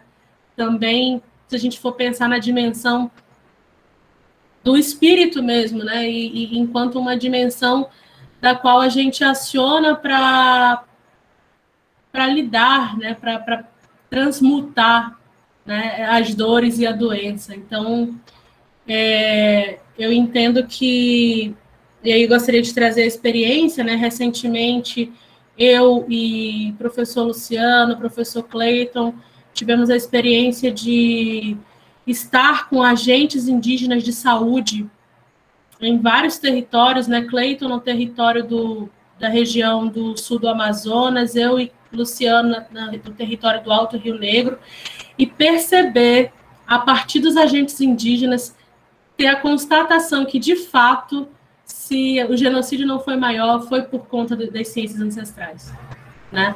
Como os agentes indígenas de saúde foram promotores, né, de ações nas comunidades e nos territórios que garantiram a vida, né? Um terceiro ponto que eu gostaria de destacar a partir da fala de Wanda, né? Essas várias percepções da pandemia, né? E aí Wanda traz uma afirmação que a minha atravessa diretamente, porque é a área de estudo ao qual eu tenho me dedicado, e com Wanda já ouvi isso outras vezes, que é no Parque das Tribos o que não chegou primeiro o vírus, chegou primeiro a fome, né? A insegurança alimentar chegou primeiro no Parque das Tribos. E aí essas várias percepções da pandemia, e aí a Potira também aciona isso, né? Olha só, a Covid chegava e a gente não sabia muito bem o que era a Covid, quais sintomas, né? E a Potira aciona essa experiência de mobilizar a universidade para a produção de cartilhas na língua materna. E Wanda traz essa dimensão de, uma vez entendendo que a pandemia estava chegando nos corpos indígenas, a mobilização em grupos comunitários, né? Utilizando redes sociais, a feitura de máscaras, né? Entendendo a máscara como uma estratégia de cuidado. E aí eu queria apontar como esse tipo de ação ele é importante e ele marca o enfrentamento que os povos indígenas fizeram à Covid. Porque a gente está num cenário nacional de fake news, um cenário nacional de negação da ciência, um cenário nacional de negação da gravidade dessa doença. E aí os povos indígenas, uma vez que entenderam, mesmo atravessados por fake news, porque também as fake news chegaram nos territórios, começaram mobilizações autônomas, né? Feitura de máscaras, cartilhas na língua materna, formas de enfrentar, né? E essa mobilização autônoma, ela mostra exatamente também esse lugar, né, que enfrenta um momento de violação de direitos, né? E aí eu gostaria de marcar uma fala de Wanda aqui, né? Wanda fala, eles precisam ouvir a gente, reconhecer esses corpos na cidade. E aí eu retorno essa fala e pergunto, será mesmo? Né? Porque eles precisam ouvir a gente sabe que eles precisam ouvir a gente porque isso é direito, é luta dos nossos povos, né? Mas, ao mesmo tempo, não sendo ouvidos, olha as estratégias que a gente encontrou, né? E essas estratégias de autonomia, e aí marcar o lugar das mulheres, a Potira marcou isso, o protagonismo das mulheres, né? E amarro com o que Clayton trouxe para a gente, né? Como redes foram constituídas nesse processo, né? Redes primeiramente afetivas, e Clayton traz essa dimensão, né? Essas redes primeiramente afetivas, depois redes políticas, e aí a gente entende aí política num sentido muito mais amplo, né? E por último, e aí o próprio Clayton, enquanto antropólogo amazônida, se coloca nesse lugar, né? Por último, redes institucionais, né? E aí você vê as instituições chegando por último, né? Em territórios onde ações autônomas já estavam em andamento, né? E aí a minha questão é essa, se eles nos ouvem, se eles não nos ouvem, se eles seguem ignorando a nossa presença, a nossa autonomia está aí para mostrar também que outros processos a gente constrói, inclusive, para enfrentar esse estado genocida, né? Então, essa frente da luta por direitos, e aí marcar essa experiência última que a Wanda colocou aqui, né, de mobilizações e estratégias, né, de chegar no ministro, de chegar em figuras políticas da saúde indígena, né, para poder marcar o lugar da reivindicação, né, e ao mesmo tempo o que Cleiton colocou, que é esse acionamento de redes, né, e aí Luciano amarra também trazendo que essa mobilização de redes a partir de sujeitos indígenas, sujeitos amazônicos, amazônidas, né? E como essa rede também se amplia e mobiliza outros sujeitos que se solidarizam, né? E aí, se a gente pensa a campanha Vidas Indígenas Importam, né? Como essa campanha que depois se torna uma hashtag de rede social, né? E aí, o que significa as redes sociais nesse espaço de construção também, né? Eu penso que é bastante importante a gente destacar isso. Esses são os 3 pontos que eu gostaria de colocar, né, a partir dessas falas. E, por fim, eu gostaria de marcar um ponto, né, ainda. Esses 3 pontos que eu penso que como sínteses, né? Cleiton fez uma menção a um cenário pós-pandêmico, né? Um cenário pós-pandêmico. E aí a minha questão é, nós temos a possibilidade de um cenário pós-pandêmico nas Amazônias que vivemos, né? E aí a gente hoje fala da pandemia quase 2 anos depois, né? E aí a gente percebe, né? Eu vivi em Manaus janeiro e fevereiro, exatamente o período da crise do oxigênio, que ganhou toda a proporção que todo mundo ouviu, né? E aí uma coisa é isso chegar nas mídias, outra coisa é isso estar no território e ver isso nos nossos corpos, nos parentes próximos, né? Mas, assim, quase 2 anos pós-pandemia, já a gente tem um cenário pós-pandêmico? A gente vai conseguir alcançar um cenário pós-pandêmico, né? E aí, a Putira traz essa experiência dos territórios, né? De territórios onde visivelmente houve uma transmissão comunitária de Covid, né? E eu fico pensando num cenário de vacinação, e o alcance da vacinação, né? A mesma coisa para povos indígenas em contexto urbano, e aí Wanda estava à frente desse debate. Wanda foi a primeira indígena vacinada em contexto urbano, e naquela situação tomou a frente também de uma reivindicação, né? Então, queria marcar também essa posição da Wanda como uma parenta que, ao chegar nesses lugares, tem uma postura reivindicatória, né? E marca esse lugar com uma reivindicação, um corpo que marca o lugar com uma reivindicação. Então, eu fico pensando, a gente pode falar em cenários pós-pandêmicos, ou a gente tem que falar em construções do viver, né?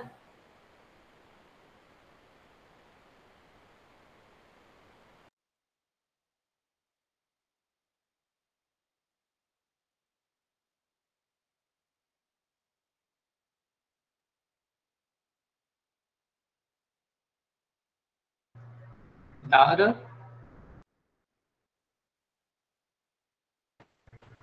A gente Oi? não está escutando o seu áudio, Nara. Oi? Você parou exatamente. Você parou exatamente se existem cenários pós-pandêmicos ou construções. Aí você levou um golpe, como foi congelada. A minha internet está bem bacana hoje, gente. E aí eu fico pensando nessas Amazônias pós-pandemia, se a gente consegue pensar um cenário pós-pandemia, como é que são as nossas ações no mundo pós-pandêmico. Eu não sei fico pensando nas parentas, né, que estão aí na linha de frente como profissionais de saúde, se a gente consegue vislumbrar um pós-pandemia. Cleiton, que está numa instituição de pesquisa, né, como que as redes institucionais, que já chegaram tarde nos territórios, vão atuar agora, vão seguir atuando, que outras agendas, né?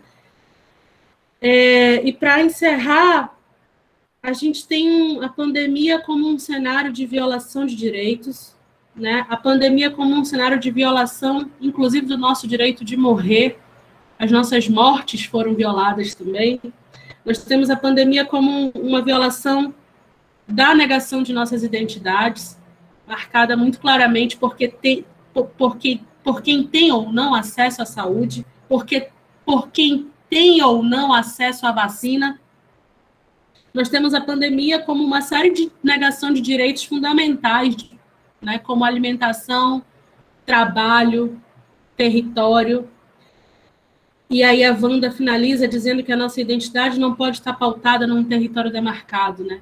Na realidade, a nossa identidade ela não pode estar pautada não somente num território demarcado, né, mas nossos corpos, né, não podem ser negados e violados, né, em nenhum contexto. E aí a gente percebe o quanto a pandemia se tornou um contexto, de fato, que acirrou ainda mais a violação dos nossos direitos, dos nossos corpos, enquanto sujeitos indígenas, enquanto sujeitos amazônicos, mas enquanto cidadãos, né, e cidadãs brasileiros, cidadania, né, e aí a gente está falando aí de um direito muito maior.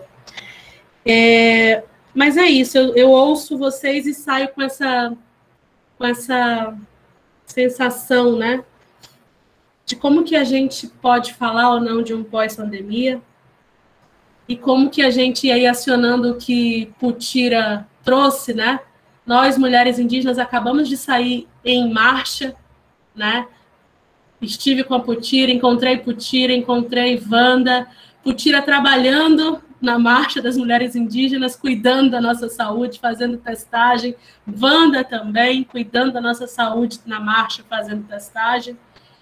E aí eu fico pensando, como é que a gente segue? Quais são as estratégias? Porque a gente está em outro momento. Só que só agora a gente está conseguindo assentar o que foi vivido nesse primeiro ano, né? E aí, como é que a gente vai seguir a partir de agora? Seguimos resistindo porque é isso que os nossos corpos fazem, né? E é isso que a gente aprendeu na luta pelos nossos direitos, né? E aí as mulheres indígenas gritam reflorestar mentes para a cura da terra, né? E esse convite feito das mulheres indígenas, ele não é um convite... Quando esse convite fala em cura, volta ao que a Putira acionou, né? Nas academias a gente fala em doença, né? As mulheres não estão falando em saúde, elas estão falando em cura, né? Cura é uma dimensão muito mais ampla. E aí amarra com aquela discussão que Cleiton também fez, né? Considerando os vários significados e dimensões da saúde, cuidado, doença, para os vários povos. Eu penso que é isso, agradecida demais por estar nesse espaço, tem muita generosidade em quem compartilha, fico muito feliz de estar aqui, de estar podendo pensar e assentar um pouquinho do que é essa experiência pandêmica, junto com vocês. Boa sucesso.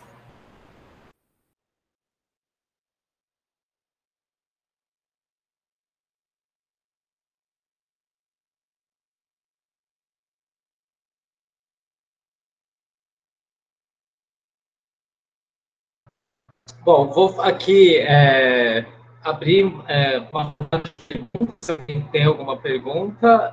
Do contrário, a gente pode ir já encaminhando para as pessoas fazerem as suas considerações.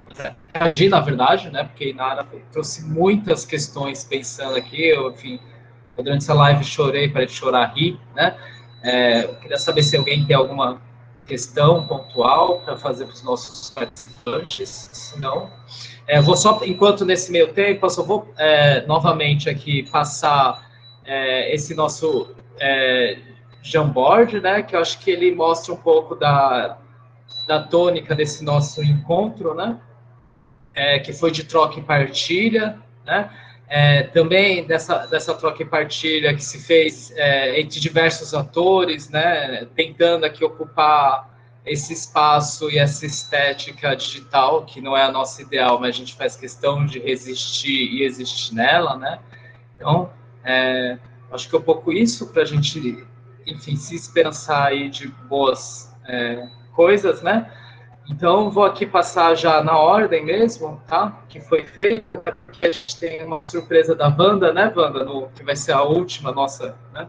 Ela prometeu que ia trazer uma surpresa pra gente. Bom, vou começar então o Cleiton, para o Cleiton fazer, enfim, seus comentários em relação ao que Nara trouxe, já fazer as considerações finais também. Por favor, Cleiton. Bom, então vou começar com os agradecimentos, eu vou ser breve, né? Quando a Inara traz essa costura, e aí eu lembro, assim, são processos, né? Inicialmente a gente tinha pandemia, depois nós tivemos o avanço da pandemia, 2 ondas, epicentro, então a gente estava mergulhado nesse processo pandêmico aqui em Manaus.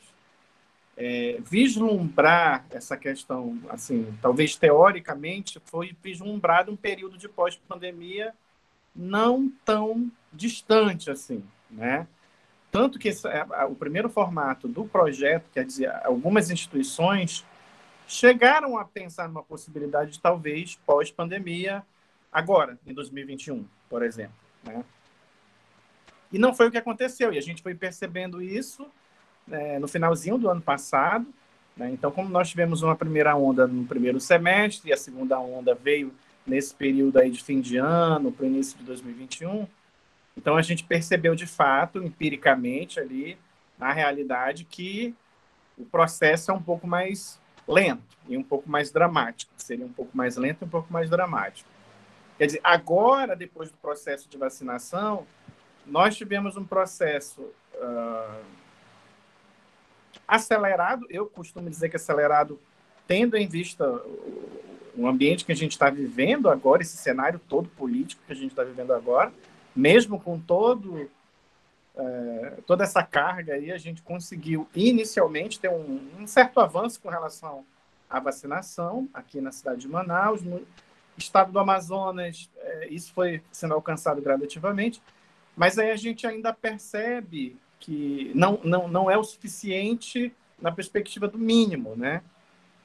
Então, por exemplo, hoje a gente tem um número assim muito satisfatório, né, de primeiras doses a nível de estado, mas segunda dose, uma boa parte da população não reapareceu, a gente não sabe, né, o que aconteceu com essas pessoas, o poder público não conseguiu desenvolver estratégias de busca ativa para essas pessoas. Então, são novos problemas, novos cenários que vão aparecendo na área e que a gente vai pensando assim. Quando eu falei sobre a questão pós-pandêmica, era um vislumbre, né, que a gente tinha lá no começo. Claro que depois isso foi mudando. E hoje eu acho que a gente está mais nessa perspectiva do novo normal, mas nós que temos essa preocupação. Porque se você hoje sai aqui pelas ruas de Manaus e você tenta se situar pelo que você vê, aparentemente parece que a cidade está vivendo o período pós-pandêmico. E a coisa mais difícil é você encontrar pessoas com máscara perambulando pela cidade. Se elas entram no local que tem uma certa obrigatoriedade, elas vão usar máscara. Mas você dizer assim que as pessoas estão vivendo ainda naquele ímpeto, né, da proteção, né, da questão da prevenção, não mais. Né? Então, acho que, para fechar, é isso. Eu gostaria de marcar aqui que a minha reflexão, a minha contribuição foi nesse sentido de estar muito próximo aos parentes, de ter uma caminhada, uma trajetória com eles, né?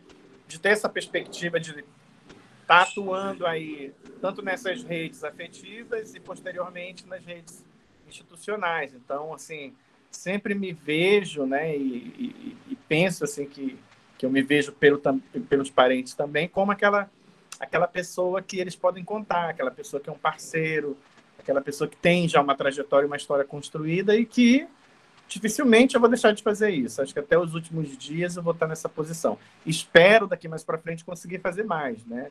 A minha A minha situação hoje é bem limitada com relação a o que eu posso levar de fato efetivo para os parentes. Mas quem sabe daqui para frente, numa situação melhor, a gente consegue contribuir melhor também. Obrigado, boa noite. Obrigado, Cleiton. Vou passar então para a Putira Sacoeira. Bom, eu acho que a fala da Wanda e da parente Nara, né, do Cleiton, nos traz várias reflexões, né, que a gente pode levar, né, e sermos multiplicadores e multiplicadoras. Eu lembro que na primeira oportunidade que eu tive, final do ano, em dezembro, de poder ver a minha mãe que veio fazer uma tomografia em Manaus, eu fiz questão de ir lá com a Wanda. Porque eu acho que é isso, né? Porque eu acho que a pandemia nos aproximou muito também. Ao mesmo tempo, a gente estava muito longe uma das outras, e ao mesmo tempo, a gente se aproximou mais ainda. Acho que isso é fundamental.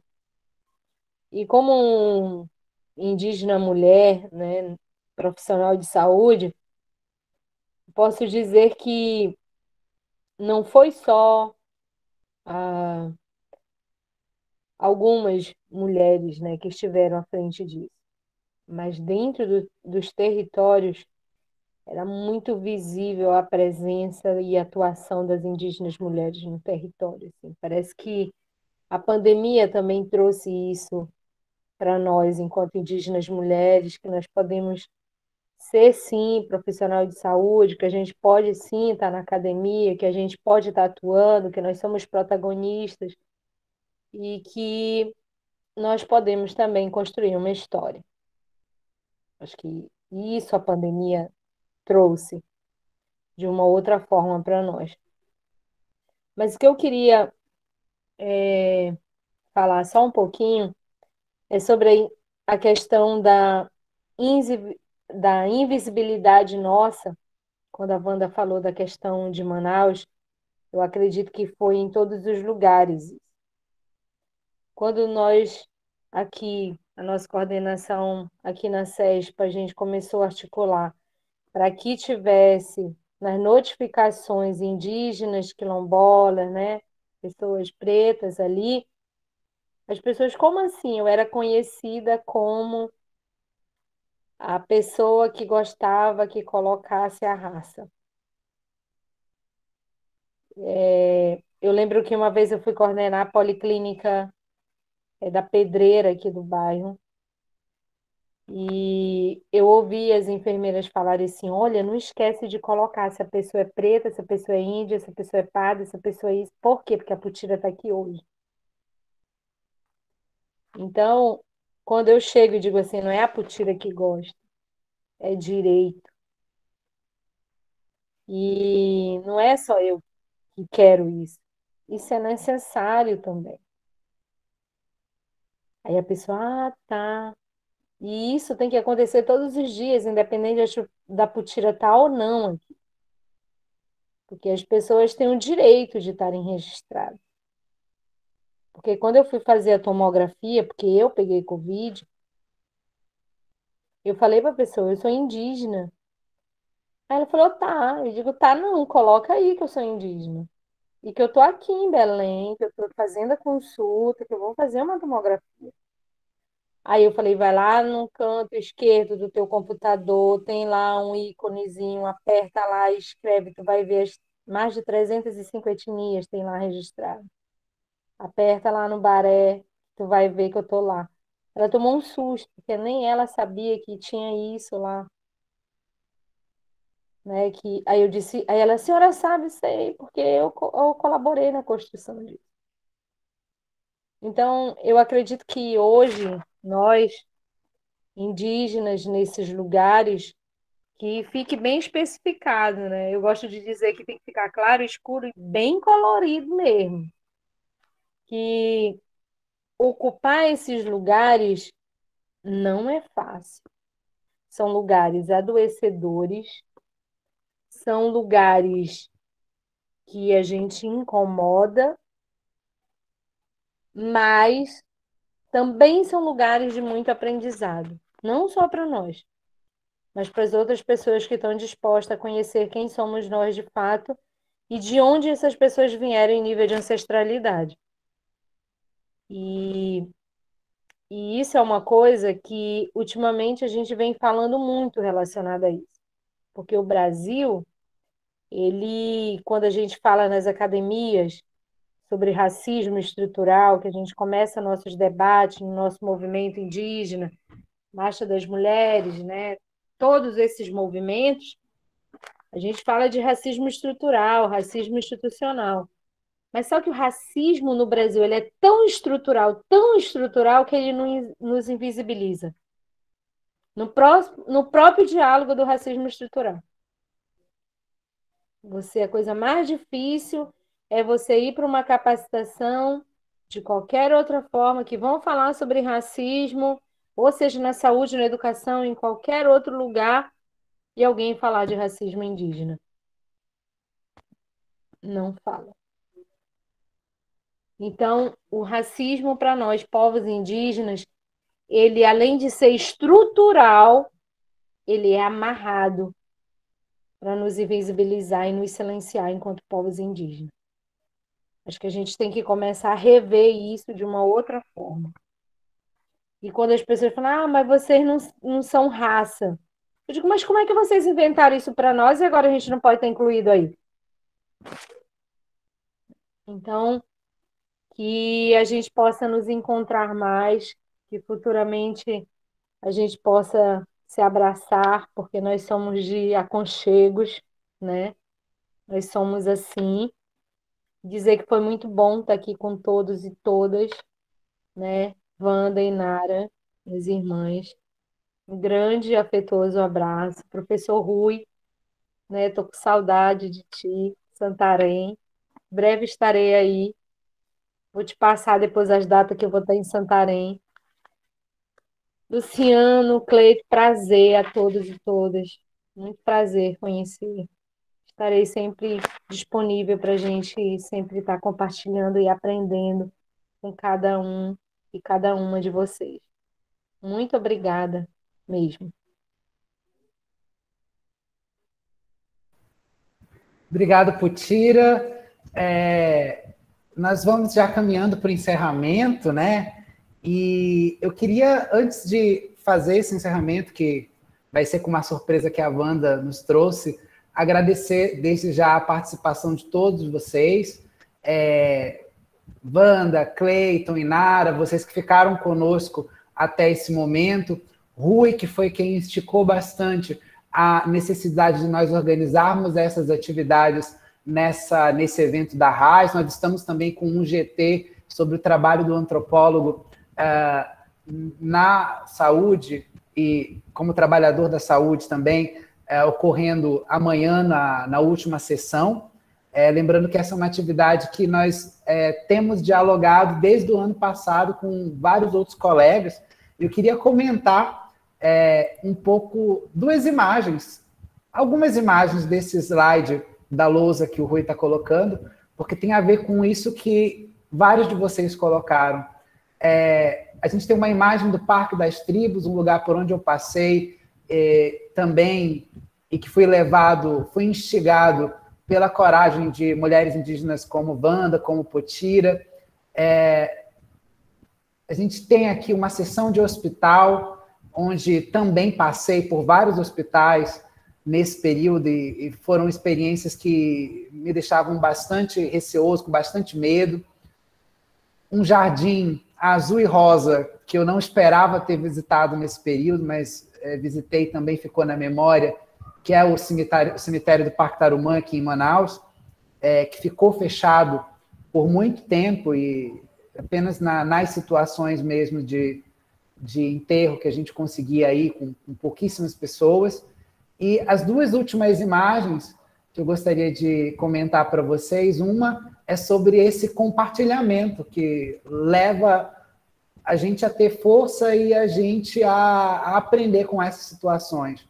Num período de grande necessidade pessoal, saberes ancestrais, antigos da minha família foram reavivados, e no período da maior necessidade, companheiras indígenas, amigas indígenas prestaram esse auxílio, e foi graças ao EPADU, a folha de coca, que é um agente de cura, é um ser de cura, que eu consegui mudar uma situação de doença da minha família, da minha mãe, da minha avó, e num dos períodos também mais traumáticos que eu passei aqui, que foi muito difícil, mas que termina também com um símbolo de gratidão muito, muito bonito, que fica na minha memória, eu fui presenteado com esse mapati, que é uma uva da Amazônia, que é bastante comum na região do Alto Solimões, de onde vem a Wanda, onde eu tenho origem também, onde faço os meus trabalhos, né? E fica essa imagem de gratidão, né? No meio de todos esses cenários aqui, a gente tem sempre um afeto, a gente tem sempre um carinho, a gente tem sempre um compartilhamento de cura e de algo que adocica esse momento, que dá um sabor diferente a esse momento. Então, eu agradeço a todas e a todos vocês também por esse compartilhamento de agora. E, sem delongas, eu passo a palavra para a Wanda para fazer o encerramento dessa atividade. Muito obrigado a todos. Gratidão. Harítica. Também quero agradecer ao encontro e aos afetos, né? Eu acho que eu sempre falo de afeto como algo que me toca muito, assim, quando eu compartilho. Minha mana Putira e Nara são mulheres que, sim, nos inspiram, nos fortalecem. Aqui o professor Luciano, o professor Cleiton, são parceiros, amigos também, o professor Rui, que tive a honra de conhecer. E a minha gratidão a todos vocês. Certamente, na pandemia, fomos acolhidos por muitas pessoas também que nos atravessaram de uma forma tão especial que a gente conseguiu chegar até aqui, né? E Luciano falando da Coca, fiz uma viagem centenária para a Colômbia recentemente, para um encontro com os meus parentes do Itoto da Colômbia. E eu já sabia que a Coca era algo sagrado para o nosso povo, mas não na dimensão que eu vivenciei, até porque a Coca aqui é proibida, e quando meu avô tentou vivenciar as tradições do nosso povo da Colômbia, aqui o plantio do meu avô de coca foi ateado fogo nos anos 60 pela Polícia Federal, que descobriu o plantio na roça do meu avô e pararam de mambear, porque para o meu povo a coca é palavra de vida. O meu povo só dialoga, só pensa se estiver mambeando a coca.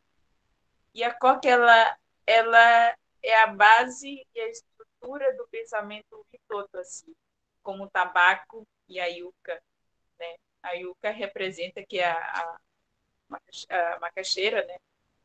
Representa essa força feminina, e poder pensar nisso, né? O quanto a gente se alimenta dessa raiz, né? E para o meu povo é sagrada essa mandioca, né? É a base, é a bebida que alimenta o corpo do homem para manter essa força feminina. Assim, eu achei isso muito, muito incrível, né? E eles falam que a coca é palavra de vida, a yuca é abundância, né? Abundância de vidas, abundância de conhecimento, porque quando você se alimenta, você tem abundância de sabedoria, abundância de vida, abundância de saúde. Então, o alimento é algo muito sagrado para o nosso povo. E quero trazer aqui para o encerramento um canto em memória de todos que se foram, né? É um canto Witoto, que vai falar sobre esses elementos do sol, da lua, da maloca, do baile, de celebração da vida, né? Porque o principal baile do meu povo é em agradecimento à terra por todo o alimento que dá, né? Então, que é o baile da fruta. Então, eu vou fazer esse canto em memória dos nossos parentes.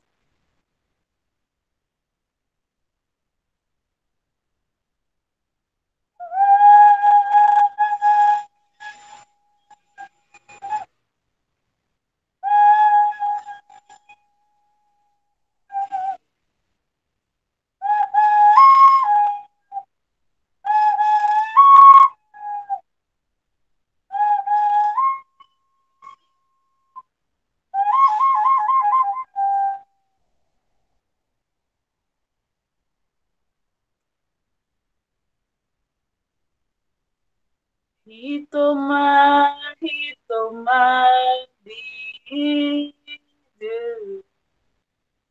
buinaimar, bidu. Hitomar, bidu.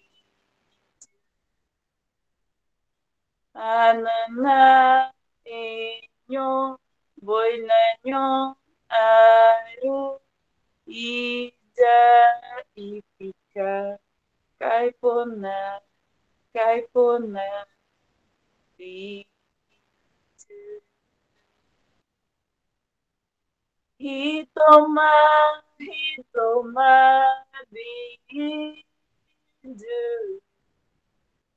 Buinaima,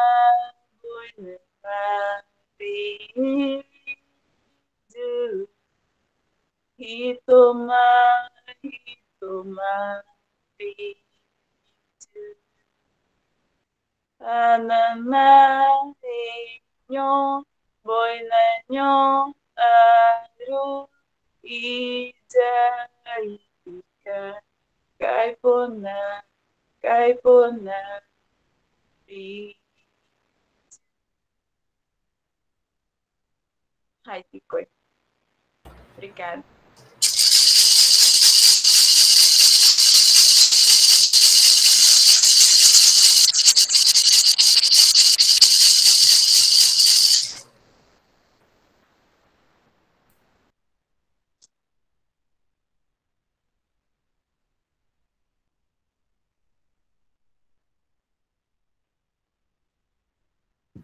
Acho que é isso, gente. Muito obrigado. Quem sobrou aí, vamos abrir as câmeras para a gente fazer uma foto final. Rui.